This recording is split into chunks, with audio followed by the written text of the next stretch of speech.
kembali lagi ke pajak online.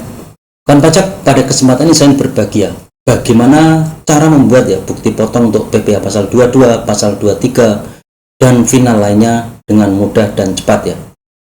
Jadi apabila nanti data kita banyak dalam pembuatan bukti potong per masa pajaknya, kita dapat lakukan dengan input datanya dengan file skema impor. Bagaimana untuk mendapatkan skema impornya? Kita langsung masuk ke Google. Kita ketik aja, cari XML Cortex ya. Kemudian nanti kita akan diarahkan ke ini, situsnya Direktorat Jenderal Pajak. Kita klik template XML dan converter Excel ke XML. Nah, setelah itu akan muncul tampilan seperti ini. Tinggal kita nanti memilih jenis file ini ya, converter XML-nya. Jadi nanti untuk PPh pasal 22, pasal 23 dan final lainnya itu pilihannya adalah BPPU ya, bukti potong ya, dan pemungutan ini yang nomor 6 ya. Jadi kita download saja. Kemudian nanti kita simpan filenya.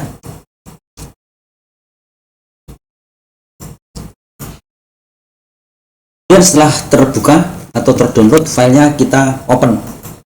Kita klik ininya, filenya, untuk melihat tampilannya ya. Jadi nanti kita lihat tampilannya, data isiannya. Jadi seperti ini ya kan pajak untuk default template-nya dari portal Cortex ini. Nanti data ini adalah data XML yang akan diekspor dan diimpor ke XML portal Cortex di bukti potong pasal 22, 23 dan PPh final lainnya.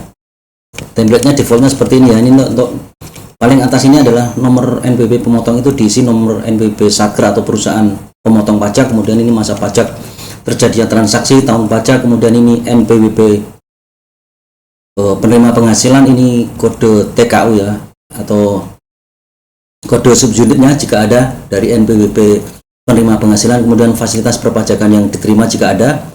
Kemudian ini adalah kode objek transaksinya. Kemudian ini dasar pengenaan pajaknya. Kemudian tarif PPh-nya ya, ini akan terus otomatis. Kemudian jenis dokumen pendukung tagihan, dan ini nomor referensi atau nomor dokumennya.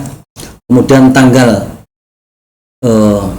dokumen tagihan. Kemudian ini adalah ID TKU pemotong, yaitu NPWP perusahaan atau satker pemotong, biasanya ditambah angka 06 digit atau sesuai dengan kode TKU-nya. Kemudian ini adalah opsi pembayarannya, bisa nanti kita lihat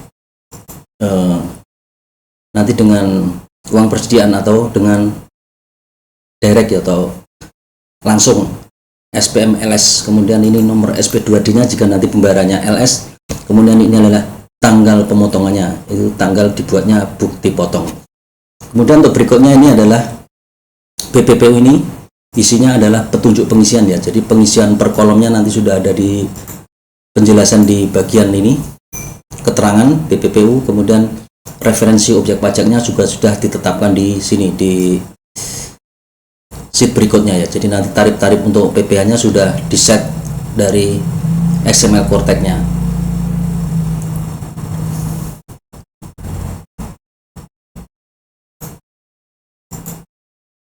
Kemudian untuk kode objek pajaknya sudah diset di sini ya, kode objek, kemudian keterangan nama objek pajak, kemudian tarif pajak, dan ini jenis-jenis fasilitasnya juga sudah ada.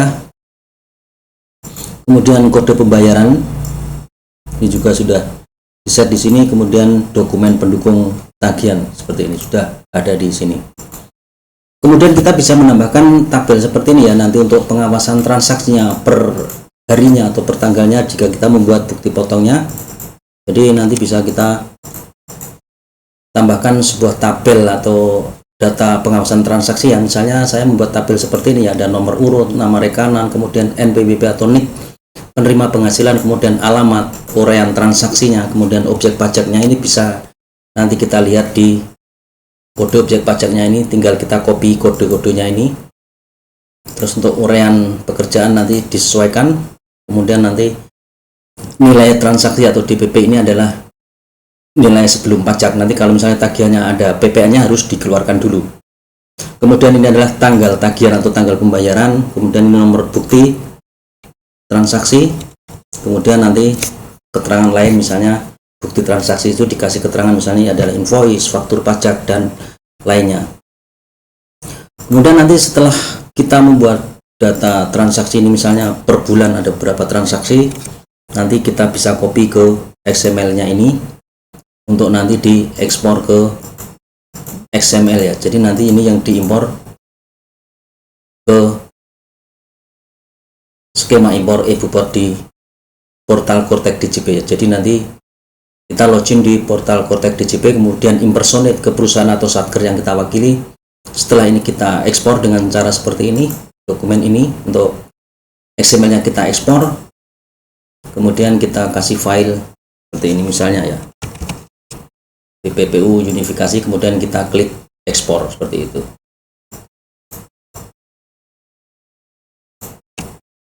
Kita ekspor, kemudian nanti file yang tadi XML itu kita impor di eBupot BPPU. Nanti kalau pembuatan bukti potongnya itu satu-satu ya, kita tinggal masuk ke eBupot, kemudian pilih BPPU, kemudian nanti kita pilih yang create eBupot unifikasinya ini di BPPU, kemudian nanti kita input satu persatu transaksinya di sini.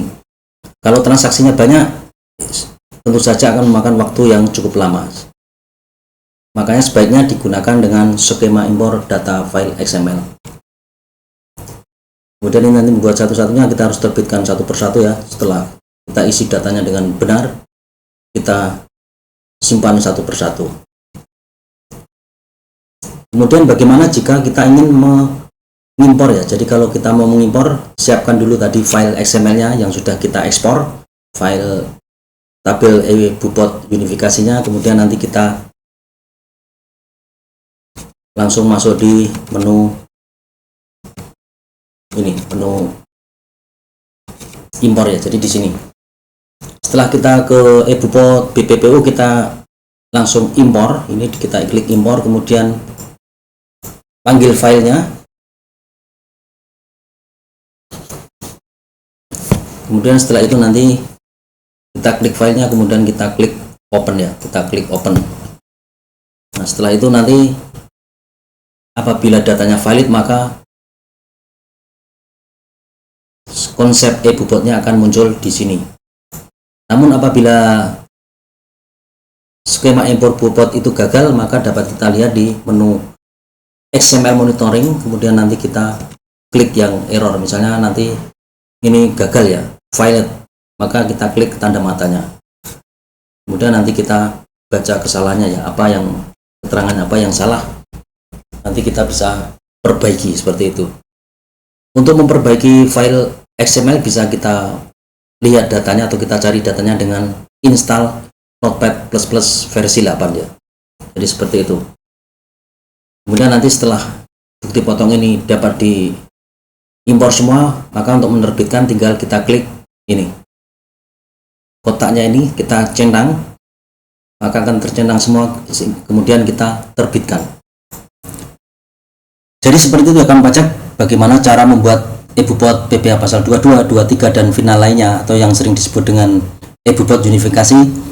Apabila nanti sudah berhasil diterbitkan, tinggal kita membuat konsep SPT-nya.